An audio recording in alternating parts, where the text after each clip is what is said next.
दिन भर हम इतने कामों में व्यस्त रहते हैं कि इस सवाल के बारे में सोचने का समय ही नहीं मिलता। हम पढ़ाई करते हैं, नौकरी करते हैं, लोगों से मिलते हैं, हंसते हैं, बातें करते हैं, लेकिन फिर भी कहीं न कहीं अंदर एक खालीपन बना रहता है। लोग हमें हमारे नाम से जानते हैं, हमारे काम से पहचानते हैं, हमारी उपलब्धियों की बात करते हैं। लेकिन क्या हमने कभी सच में खुद को जानने की कोशिश की है? सच्चाई यह है कि हम पूरी जिंदगी दूसरों को समझने में लगा देते हैं। हम यह जानना चाहते हैं कि लोग हमारे बारे में क्या सोचते हैं। हम उनकी उम्मीदों पर खरा उतरना चाहते हैं। हम उनकी नजरों में अच्छा बनना चाहते हैं।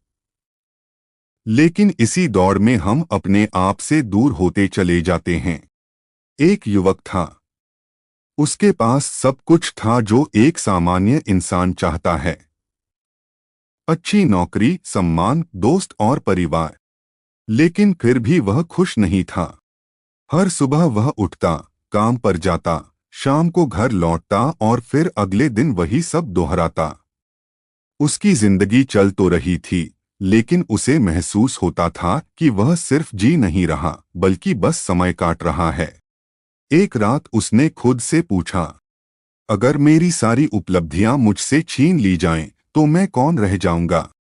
इस सवाल ने उसे अंदर तक हिला दिया। कुछ दिनों बाद वह शहर के शोर से दूर एक पहाड़ी पर चला गया।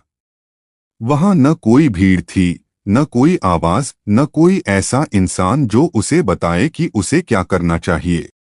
वह पहली बार अपने साथ अकेला था। शुरुआत में उसे बेचैनी हुई। उसका मन बार बार किसी न किसी चीज में उलझना चाहता था। लेकिन धीरे धीरे उसने उस बेचैनी को स्वीकार करना शुरू किया। वह घंटों वहां बैठकर अपने जीवन के बारे में सोचता रहा। उसे एहसास हुआ कि उसने जिंदगी के कई फैसले अपने दिल की आवाज सुनकर नहीं, बल्कि दूसरों की उम्मीदों को देखकर लिए थे। उसने वह रास्ते चुने जो सुरक्षित थे, लेकिन जरूरी नहीं कि वे उसके अपने थे। उसने वह सपने देखे जो समाज को अच्छे लगते थे, लेकिन जरूरी नहीं कि वे उसके दिल के सपने हों। पहली बार उसने अपने आप से कुछ सच्चे सवाल पूछे।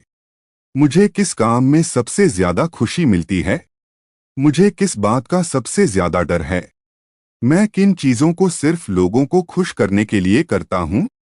अगर दुनिया मुझे जज न करे तो मैं क्या करना चाहूंगा?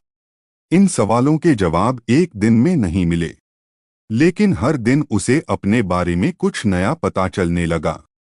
उसे अपनी कमजोरियां दिखीं, उसे अपनी गलतियां दिखीं, उसे अपने डर दिखे, और सबसे महत्वपूर्ण बात, उसे अपनी असली इच्छाएं दिखीं। उसने समझा कि खुद को जानना कोई मंजिल नहीं है, बल्कि एक निरंतर चलने वाली यात्रा है। यह यात्रा आसान नहीं होती, क्योंकि खुद को जानने का मतलब सिर्फ अपनी अच्छाइयों को देखना नहीं है। इसका मतलब अपने उन हिस्सों को भी स्वीकार करना है जिन्हें हम अक्सर छिपाने की कोशिश करते हैं। अपनी असफलताओं को स्वीकार करना, अपने डर को पहचानना, अपनी कमियों से भागना नहीं, बल्कि उन्हें समझना।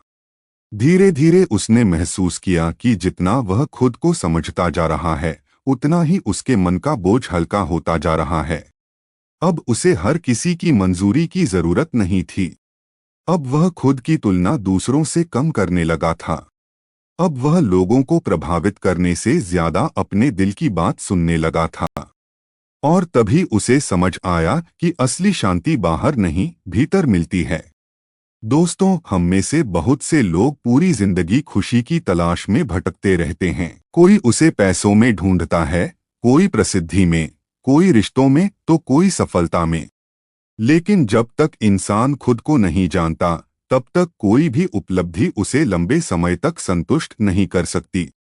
क्योंकि दुनिया की सबसे बड़ी कमी यह नहीं है कि हमारे पास क्या नहीं है। दुनिया की सबसे बड़ी कमी यह है कि हम खुद से कितने दूर हैं। इसलिए कभी कभी अपने लिए समय निकालो। कुछ देर अकेले बैठो, अपने मन की आवाज सुनो, खुद से सवाल पूछो, और उन जवाबों को खोजो जो किसी किताब, किसी गुरु या किसी और इंसान के पास नहीं, बल्कि तुम्हारे अपने भीतर छिपे हैं।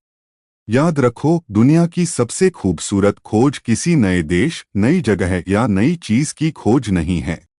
सबसे खूबसूरत खोज है खुद को जान लेना। क्योंकि जिस दिन तुम खुद को पहचान लोगे, उस दिन तुम्हें एहसास होगा कि तुम जिस शांति, खुशी और संतोष को पूरी दुनिया में खोज रहे थे, वह हमेशा से तुम्हारे भीतर ही मौजूद था।